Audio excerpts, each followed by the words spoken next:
Magandang araw sa inyong lahat. Ngayon pag-uusapan natin ang isang napakahalagang paksa sa ating pananampalatayang Kristiyano, ang huling araw. Ang mga huling araw ay may malaking kahalagahan sa teolohiya ng Kristyanismo dahil dito nakapaloob ang mga propesya at aral na nagbibigay ng babala at pag-asa sa mga mananampalataya. Ang Biblia ay puno ng mga mensahe na naglalarawan ng mga pangyayari sa katapusan ng panahon. At marami sa atin ang nagnanais na maunawaan ang mga ito upang maging handa at gabay sa ating mga buhay.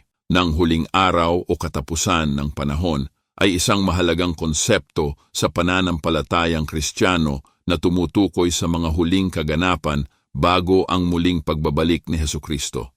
Sa Biblia, ang huling araw ay binabanggit bilang panahon ng katuparan ng lahat ng propesya, kung saan magaganap ang pagbabalik ng Panginoon upang hatulan ang mabuti at masama. Ito ay itinuturing na panahon ng pagpapanumbalik at paghatol, kung saan ang bawat tao ay haharap sa Diyos upang ipagsulit ang kanilang buhay. Ang huling araw ay isa ring mahalagang paalala sa mga mananampalataya na ang kanilang pananampalataya ay hindi lamang para sa kasalukuyang buhay, kundi para sa buhay na walang hanggan. Ang konsepto ng eschatology. Ang pag-aaral ng mga huling araw ay kilala sa teolohikal na termino na eschatology. Ang eschatology ay ang sangay ng teolohiya na nakatuon sa mga bagay na may kinalaman sa katapusan ng mundo, kabilang ang pagbabalik ni Kristo, ang araw ng paghatol, at ang kalagayan ng mga buhay at patay sa hinaharap. Ang eschatology ay nagbibigay linaw sa mga Kristiyano sa hinaharap na plano ng Diyos. At ito ay nagbibigay daan sa mas malalim na pag-unawa sa layunin ng buhay ayon sa pananampalataya. Ayon sa eschatology, ang kasaysayan ng tao ay hindi basta magtatapos lamang sa kamatayan o pagtatapos ng panahon, kundi ito ay patungo sa mas dakilang plano ng Diyos na magdudulot ng kabuuang katuparan sa sangkatauhan. Kahalagahan ng huling araw sa pananampalatayang Kristiyano. Mahalaga ang huling araw sa pananampalatayang Kristiyano sapagkat ito ay isang paalala ng ating pananagutan sa harap ng Diyos. Sa pag-unawa sa eschatology, nauunawaan ng mga Kristiyano na ang kanilang buhay sa mundo ay may hangganan at kailangan nilang paghandaan ang pagbabalik ng Panginoon. Binibigyan tayo nito ng inspirasyon upang mamuhay ng may kabanalan at kasigasigan sa ating pananampalataya, upang tayo ay maging handa sa muling pagbabalik ni Kristo. Ang eschatology ay nagbibigay sa atin ng pag-asa at katiyakan na hindi nagtatapos sa kamatayan ang lahat, kundi mayroong buhay na walang hanggan na ipinangako sa mga sumasampalataya. Sa pagninilay-nilay sa mga huling araw, pinalalakas nito ang ating pananampalataya at pinapaalala sa atin na ang kasalukuyang mundo ay pansamantala lamang at ang tunay nating tahanan ay sa piling ng Diyos sa walang hanggan. Paghahanda at pagpapahalaga sa mga huling araw. Hindi lamang tungkol sa kaalaman ang eschatology, kundi ito ay nagbibigay din ng gabay kung paano mamuhay ng may pananagutan. Ang pag-aaral sa mga huling araw ay nagtuturo sa mga Kristiyano na maging mapagmatiyag, mabuti at may pananampalataya sa harap ng mga pagsubok. Dahil sa pag-asa ng pagbabalik ni Kristo, tayo ay inaanyayahang magpakatatag sa pananampalataya, patuloy na maglingkod at maging matapat sa Diyos. Sa ganitong paraan, ang huling araw ay hindi dapat katakutan ng mga nananampalataya, kundi ituring na panahon ng pag-asa at kaganapan ng mga pangako ng Diyos. Sa aklat ni Daniel 12, 1-3, inilarawan ang propesiya tungkol sa pagdating ng panahon kung kailan magkakaroon ng matinding kaguluhan, isang panahon ng kapighatian na hindi pa naranasan noon. Binabanggit dito na si Arkanghel Miguel ang magiging tagapagtanggol ng bayan ng Diyos. Magkakaroon ng pagkabuhay muli kung saan ang mga matuwid ay magmamana ng buhay na walang hanggan, samantalang ang mga masasama ay haharap sa walang hanggang kahihiyan at kaparusahan. Ipinapakita ng mga talatang ito ang malinaw na paghatol ng Diyos sa kanyang bayan na ang mga matuwid ay mabibigyan ng gantimpala, samantalang ang mga masasama ay mapaparusahan. Sa Isaias 65, 17-25, Binigyan tayo ng pangitain ng bagong langit at bagong lupa, kung saan mawawala ang sakit, kalungkutan at pagdurusa. Ang mundo ay ipapanumbalik sa perpektong kalagayan, isang lugar na puno ng kagalakan at kapayapaan. Sa propesiyang ito, ang mga tao ay mamumuhay ng tahimik at masagana at wala nang makakaalala sa mga dating paghihirap. Ito ay paalala ng pangako ng Diyos na gagawing bago ang lahat, isang paghahanda para sa darating na kaharian kung saan ang kanyang bayan ay mamumuhay ng walang hanggan sa kanyang presensya. Sa Mateo 24, binanggit ni Jesus ang iba't ibang palatandaan ng mga huling araw, kabilang ang mga digmaan, taggutom at ang paglaganap ng mga bulaang propeta. Kanyang binigyang diin na ang mga kalamidad na ito ay hindi pa mismong katapusan, kundi simula lamang ng mga sakit ng pagdaramdam. Sinabi rin ni Jesus na maraming manlalamig ang pananampalataya dahil sa kasamaan.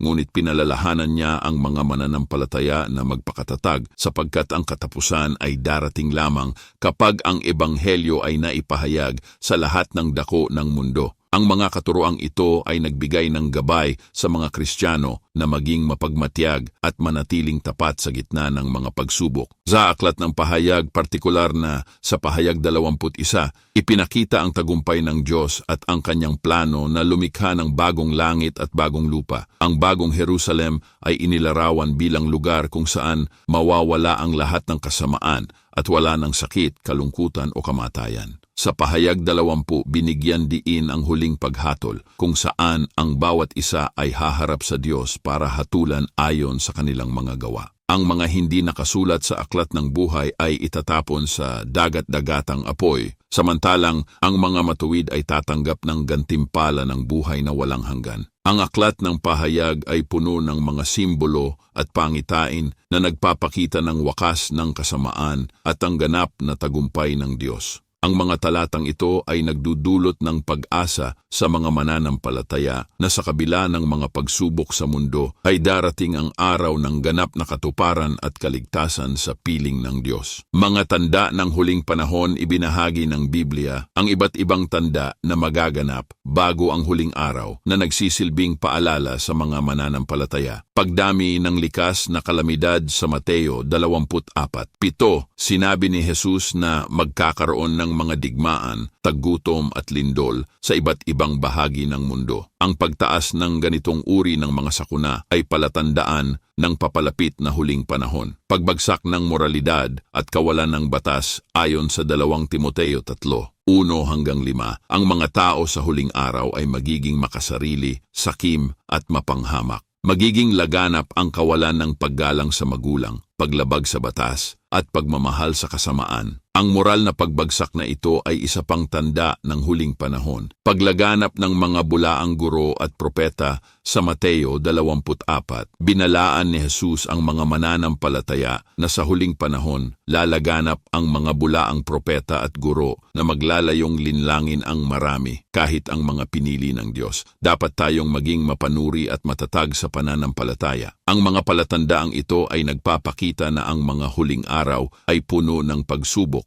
ngunit nagbibigay rin ito ng hamon sa mga mananampalataya na maging mapagbantay at manalig sa Diyos sa gitna ng kaguluhan. Paghahanda at pagiging mapagbantay, tinatawag ang mga Kristiyano na maging handa at mapagbantay sa pagdating ng huling araw. Sa Mateo 25:1-13, isinalaysay ni Jesus ang parabola ng 10 dalaga, kung saan ang 5 ay matatalino at handang salubungin ang nobyo, habang ang 5 ay pabaya at naiwang walang langis para sa kanilang mga ilawan. Ang aral ng parabola ay simple. Ang mga handa ay makakapasok sa kaharian ng Diyos, samantalang ang mga hindi handa ay maiiwan. Paglago sa pananampalataya bilang mga mananampalataya, mahalagang patuloy na palalimin ang ating relasyon sa Diyos. Hinihikayat tayong palaguin ang ating pananampalataya sa pamamagitan ng panalangin, pag-aaral ng Biblia at pagsasagawa ng kanyang mga salita. Ang espiritual na paglago ay makakatulong upang tayo ay maging matatag at hindi malinlang ng mga bulaang katuruan na nagiging mas laganap sa huling panahon. Pamumuhay ng may katuwiran. Ang pagiging handa ay hindi lamang sa kaalaman, kundi sa pamumuhay mamuhay din ng tama. Ang mga Kristiyano ay inaasahang mamuhay ng may kabanalan, pag-ibig at pagtutulungan sa kapwa. Ang pagiging matuwid ay isang paalala na tayo ay tinawag hindi lamang para sa sarili nating kaligtasan, kundi para maging liwanag sa mundo. Paghahanda para sa muling pagdating ni Kristo. Sa kabila ng mga tanda ng huling araw, pinaaalalahanan tayo ni Jesus na walang sino man ang nakakaalam ng oras ng kanyang pagbabalik. Kaya naman, mahalagang mamuhay araw-araw na para bang ito na ang huling araw, handa at may pananampalataya. Ang pagiging mapagbantay ay hindi lamang paghihintay, kundi aktibong pagsasakatuparan ng ating pananampalataya sa araw-araw. Mga pangako ng kaligtasan. Sa kabila ng takot at mga pagsubok na kaakibat ng huling araw, ang Biblia ay nagbibigay ng malinaw na pag-asa sa mga mananampalataya. Sa Juan 3:16, ipinapaalala sa atin ang pangako ng Diyos sa buhay na walang hanggan sa pamamagitan ng pananampalataya kay Hesukristo. Ang huling araw ay hindi isang panahon ng kabiguan para sa mga naniniwala, kundi isang panahon ng pagtubos at ganap na kaligtasan mula sa kasalanan at kamatayan. Panunumbalik ng lahat ng bagay sa mga gawa 3 oras 21, ipinangako ng Diyos na ipapanumbalik niya ang lahat ng bagay, gagawin niyang bago ang bawat nilikha. Ipinapakita ng pangako na ito ang plano ng Diyos na bumuo ng bagong langit at bagong lupa, isang tahanan ng kapayapaan, katarungan at walang hanggang kaligayahan para sa kanyang bayan. Ang dating mga sakit, problema at kaguluhan ay mawawala at ang mga mananampalataya ay magkakaroon ng kasiguruhan ng buhay na ganap at masagana. Kagalakan sa muling pakikiisa sa Diyos, ang pag-asa ng mga mananampalataya ay higit pa sa pisikal na kaginhawaan. Ito ay ang kagalakan ng muling pakikiisa sa Diyos sa kanyang presensya magpakailanman. Ipinangako niya na hindi na tayo iiwang muli. Sa bagong paglikha, ang bawat isa ay makakaranas ng walang hanggang presensya ng Diyos na siyang nagbibigay ng tunay na kagalakan at kapayapaan. Ang huling araw ay nagbibigay ng pag-asa na ang bawat hirap at sakripisyo ay may katuparan at kaligayahan sa piling ng Panginoon. Kasiguruhan ng pag-ibig at gabay ng Diyos sa bagong langit at lupa, ang mga mananampalataya ay titira sa ilalim ng proteksyon at pag-ibig ng Diyos. Ang mga pagsubok sa mundo ay magwawakas at bawat isa ay tatanggap ng ganap na kagalakan, isang tahanan kung saan wala ng luha o pagdurusa. Ang huling araw, sa ganitong konteksto, ay nagiging simbolo ng kaligayahan, katarungan at kasiguruhan na tayo ay laging nasa piling ng Diyos, sa isang kaharian na puno ng walang hanggang pagmamahal at liwanag. Buod ng mga pangunahing punto, bilang pagtatapos, ang Biblia ay nagbibigay ng mahalagang katuruan tungkol sa huling araw. Tinalakay natin ang mga tanda ng panahon tulad ng pagdami ng likas na kalamidad, pagbaba ng moralidad at paglaganap ng mga bulaang propeta. Ngunit higit sa lahat, mayroon tayong matibay na pag-asa sa pangako ng kaligtasan at buhay na walang hanggan. Ang huling araw ay hindi isang panahon ng takot para sa mga mananampalataya, kundi isang pag-asa ng kagalakan sa muling pagkikita sa Diyos. Panawagan sa pagkilala sa sarili, inaanyayahan ko kayong pagnilayan ang inyong buhay at ang inyong relasyon sa Diyos. Sa liwanag ng mga katuroang ito, gaano tayo kahanda para sa pagbabalik ng Panginoon? Kung may mga tanong o nais ibahagi, mag-iwan ng komento at huwag kalimutang mag-subscribe para sa iba pang mga katuruan mula sa Biblia.